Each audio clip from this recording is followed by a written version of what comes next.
Hello, I'm Tara Brabazon, and I'm the Dean of Graduate Studies at Charles Darwin University, and welcome to Outrider 57. All writing is rewriting. Yes, we've got a t-shirt slogan to play with this week, and yes, this is the continuation of our writing series. Let me set the scene. Okay, so we've gone through the process, the words, the sentences, the paragraphs, the transitions, and now we have that pretty raw first draft. You know, the draft you don't show anybody because it's really, really embarrassing. Well, we're going to talk about this early stage of getting the writing together. So I want to log a fantastic book that is guiding the work that we do this week, and this is Joseph Harris's Rewriting: How to Do Things with Texts. Now, things is one of those words that I have on my whiteboard that I remove from all writing that I do, but can I say the way in which Harris has used things in that subtitle is fantastic. So let's have a think about the things we do with writing. So what I want us to do after our work on transitions is think much more actively about spaces, the spaces between reading and writing, and most importantly, the spaces between writing and rewriting.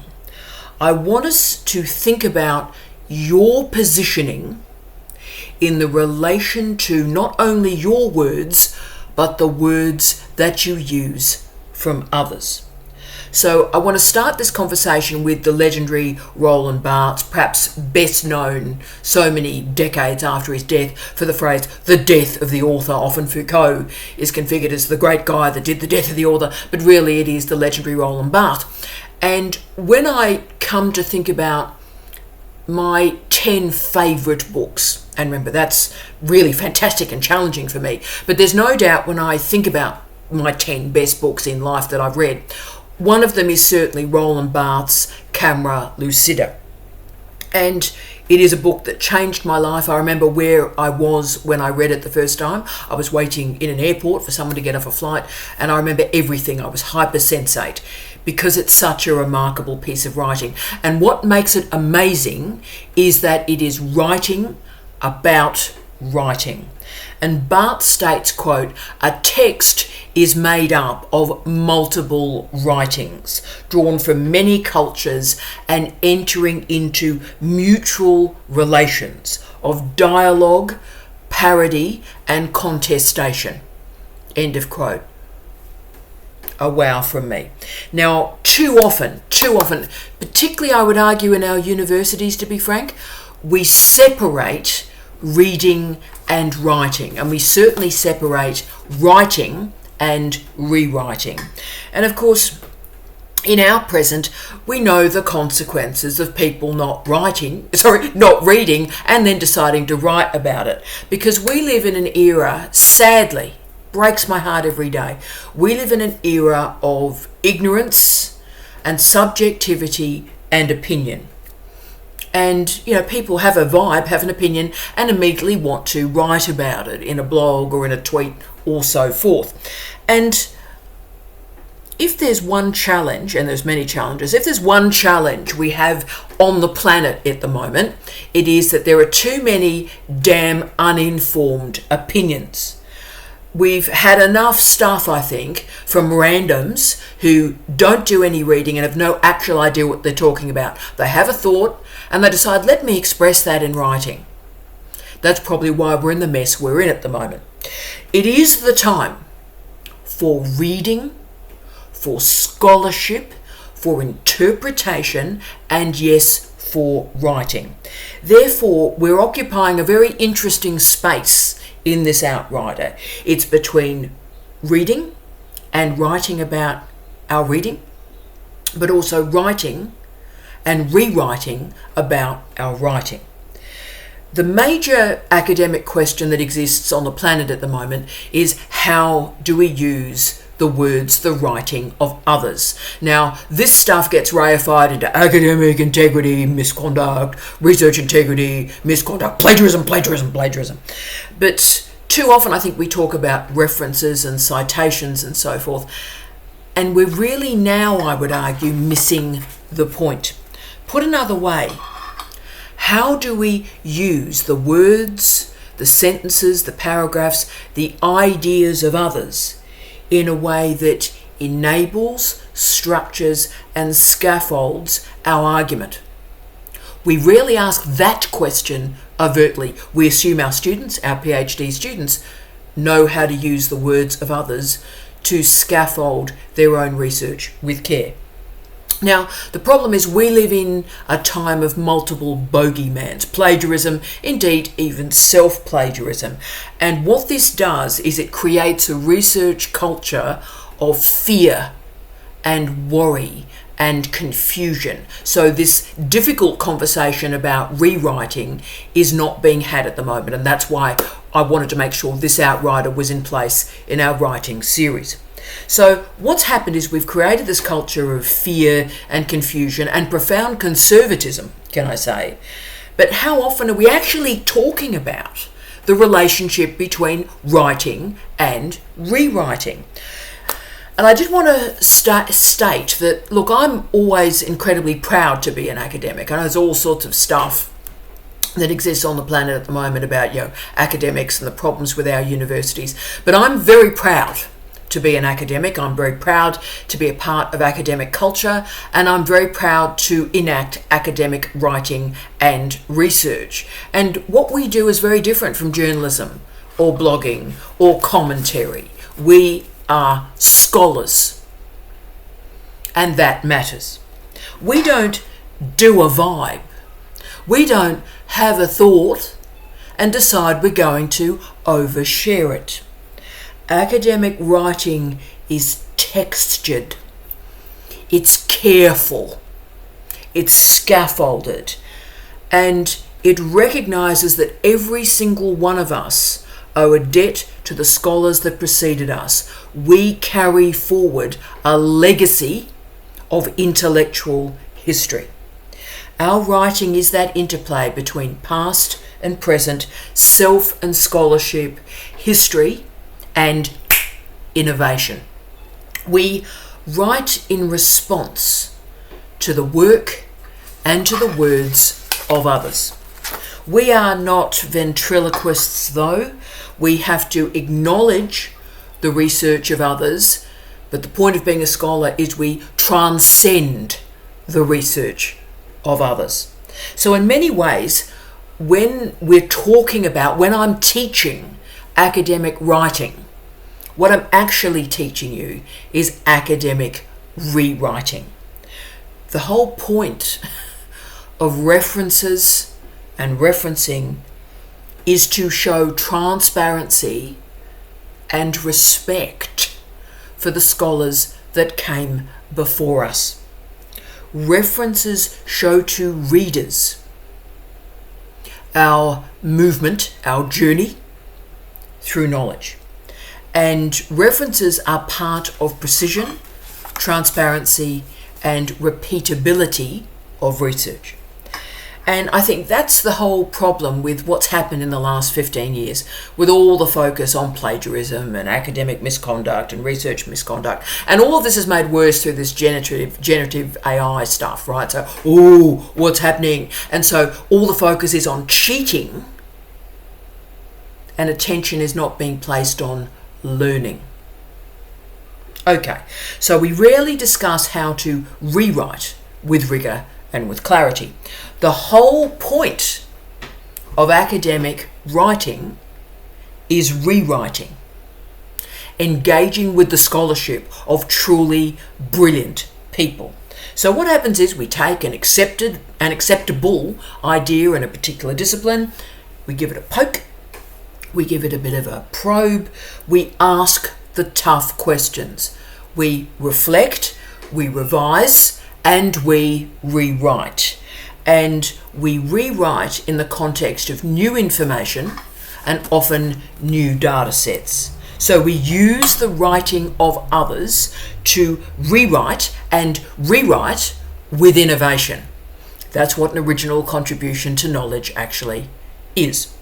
And that means when we say something new, which is fantastic, but when we say something new, it's grounded, it's dug in to the research foundation and your interpretation of the work of others.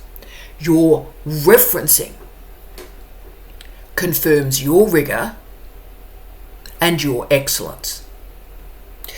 Therefore, as you can see, the word rewriting is absolutely crucial, and think about how rarely you've heard this rewriting protocol talked about through your academic career so far. And how I use the word rewriting is I try to explore the social practices of writing. Too often we think of writing as this sort of individual act, a tortured person wringing out words from an exhausted brain. And that's sometimes the case. But actually, I always see writing in context. We write in a context, we write in a social environment. So for example, where I'm recording right now, this is the seat where I'm writing at the moment, and I'm writing unbelievably well in this particular location. In the last week and a half, I've got to at least 6,000 words a day. Now, it's been a lot of years since I've been able to enact 6,000 words a day, which shows that this social environment, this chair, this desk, this lighting, this room, is a great place for me to think and to write. So all writing has a social context. And that context is a marinade for what we do. Rewriting recognises the collective act of idea generation and also the very collective nature of research. But also, rewriting as a word confirms that writing is an action. It's a set of behaviours. We do something with an idea, we walk it around a bit, we think about it, and we render an idea active when we write about it. So writing is not a thing. It's a process, it's a practice, it's an act. Therefore, the word rewriting is brilliant because it allows us to be reflexive about our context and how we approach and engage with the writing of other humans. And this is where I think the attention to rewriting provides clarity around how we interpret the ideas of others. You see, interpretation is a really difficult skill, really hard. Anybody can offer an opinion or a vibe, but academic work demands more of us. We have to represent the research of others in a way that is fair and transparent and reasonable. But the challenge is, of course, what do you emphasise? What do we emphasise? The last thing we need to do, and I've done this a lot, can I say, so I'm critiquing myself here. The last thing we need to do is construct a straw academic and a straw argument. This is challenging, obviously, when someone is absolutely and completely wrong. And yes, this is the Mark Prensky moment of this Outrider. Now, I have not handled the work of Mark Prensky through my career well. He's the guy that created the phrase digital natives. Now, firstly, in terms of colonisation, that's just horrific, absolutely horrific. And he was absolutely and completely wrong. And so I have, particularly early on in my career, sort of really went for digital natives, and I really went for Mark Prensky. And that's not right. So I have transformed my thinking, because what we need to do when we're offering an interpretation, even to a series of ideas with which we radically disagree, we've got to be fair and we've got to be transparent before critiquing them.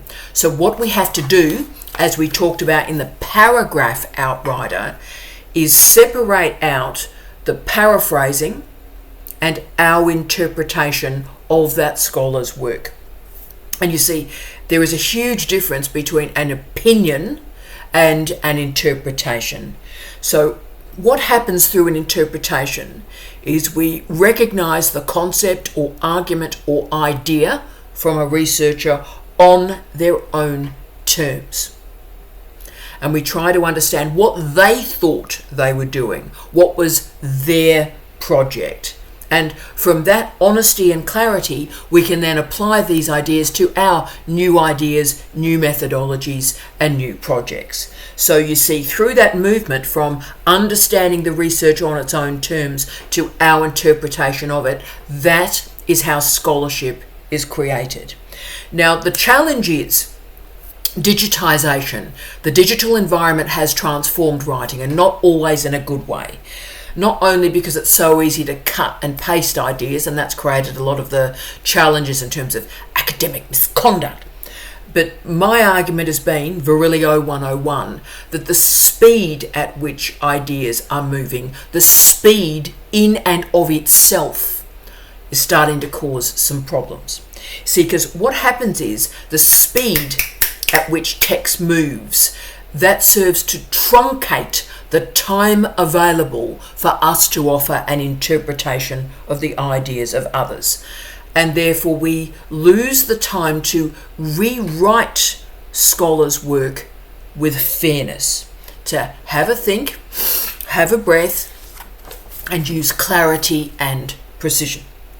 Now, the internet didn't create a decline in thinking. It didn't create a decline in interpretation. But the speed at which ideas move, that is what is causing the problem. And it's creating this sort of really tight space through which people interpret. And that's blurring the idea between paraphrasing and interpretation. Put another way, digital literacy, the ability to use the online environment, has not been accomplished or accompanied by information literacy. And information literacy is the ability to weigh and measure and interpret with fairness and precision. So as you can see, digital literacy and information literacy are two very different things, and they don't necessarily dialogue at the moment. So in this way, digital literacy can block information literacy through the speed of the textual movement. Digitization certainly offers incredible potential, repurposing, stitching text, thinking about text in different ways. But interpretive time is also required. So you need to ask yourself this week, are you providing the time for yourself to interpret ideas? Now, I can tell a great deal about an academic by what they read. You know, I start every reading exercise of somebody's work looking at their bibliography. I look at what they read before I look at what they write. And the question is for all of us, what do we do when the reading ends? How do we select a mode of writing and rewriting that suits our research?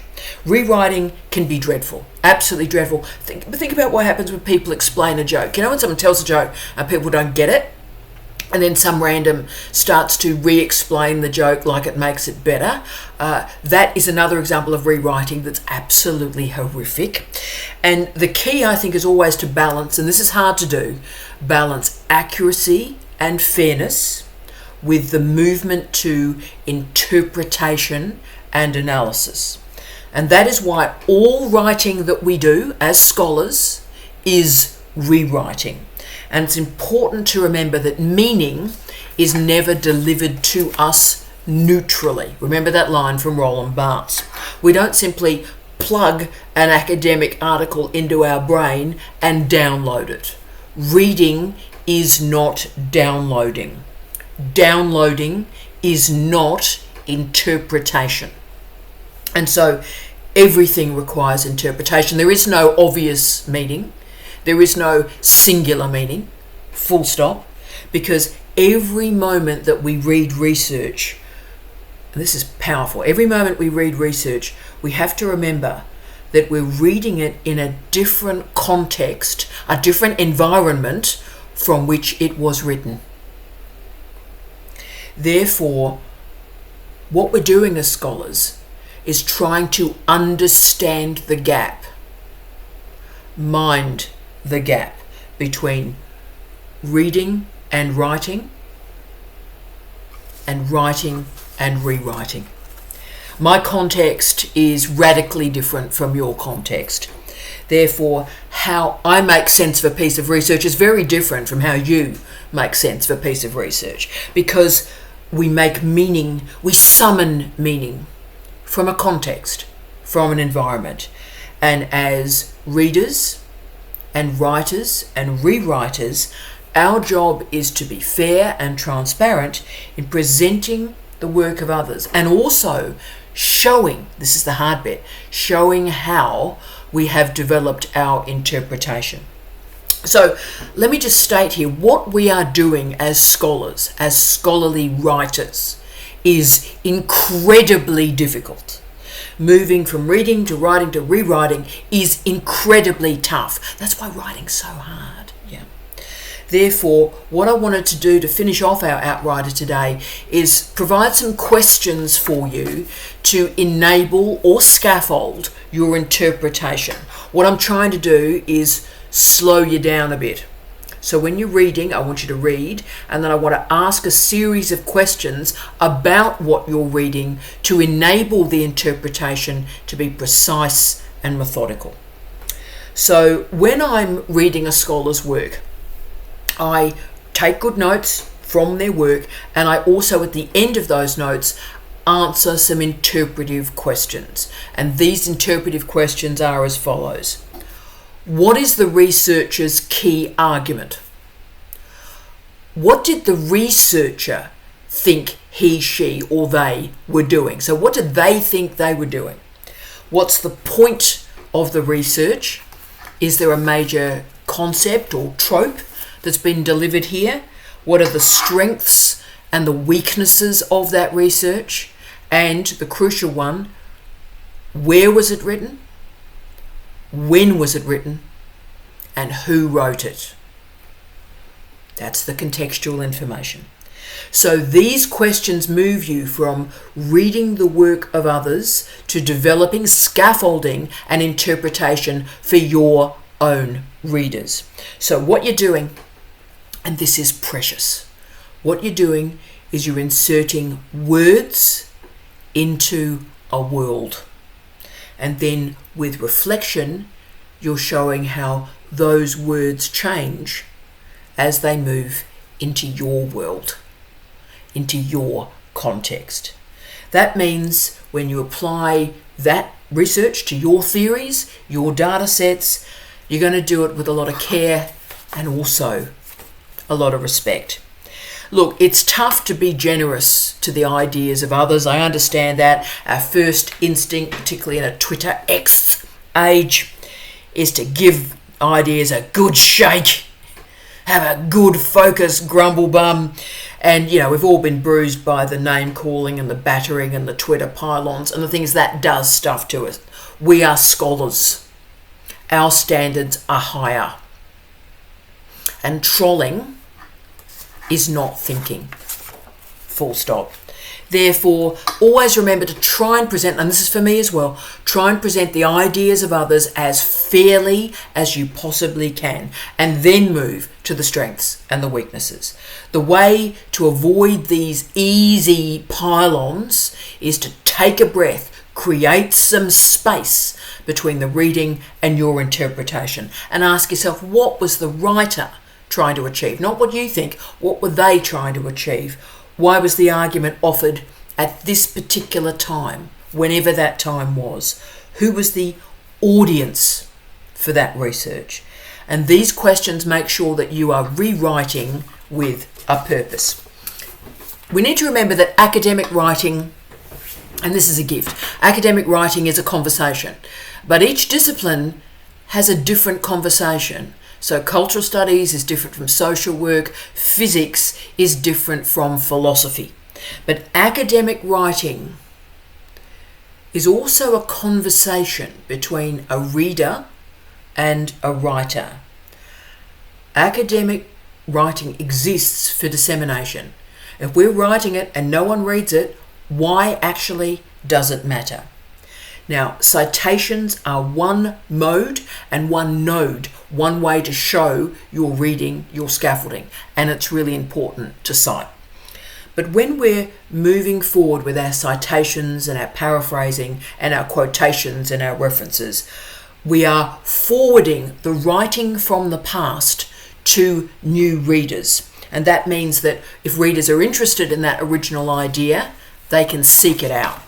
And that's brilliant. So from this basis, you've got to ask yourself, what are you bringing? What are you bringing? What are you bringing? Bring it. What are you bringing to this conversation? What do you offer that's new? Be clear on that. What are you doing? Why should we care? I often think about cover songs. Do a lot of work on music, as you know, and I often think about what makes a great cover song. I was thinking as I was preparing this Outrider, what are some of the best cover songs ever produced? And it's probably Hendrix, All Along the Watchtower, Pet Shop Boys. Pet Shop Boys, always on my mind. And I think Disturbed, The Sounds of Silence, which has got me through this year, if I'm honest with you. So why are they great covers? Well, firstly, they acknowledge the original.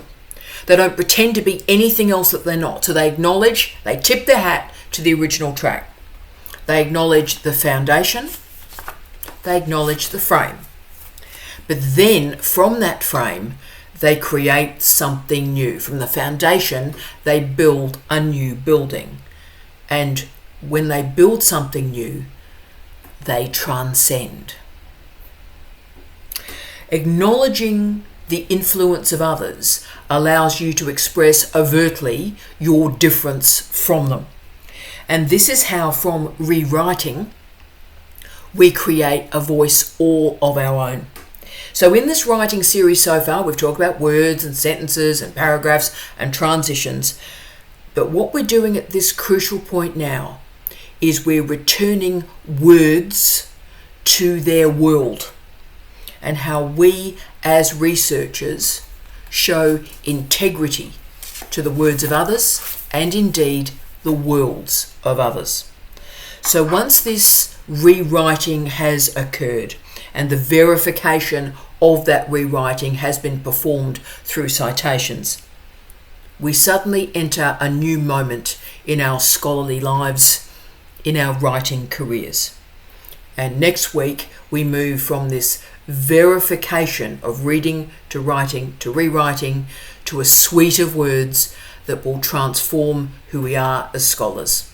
We look at drafting and we look at editing. I wish you love, light and peace. Tea out.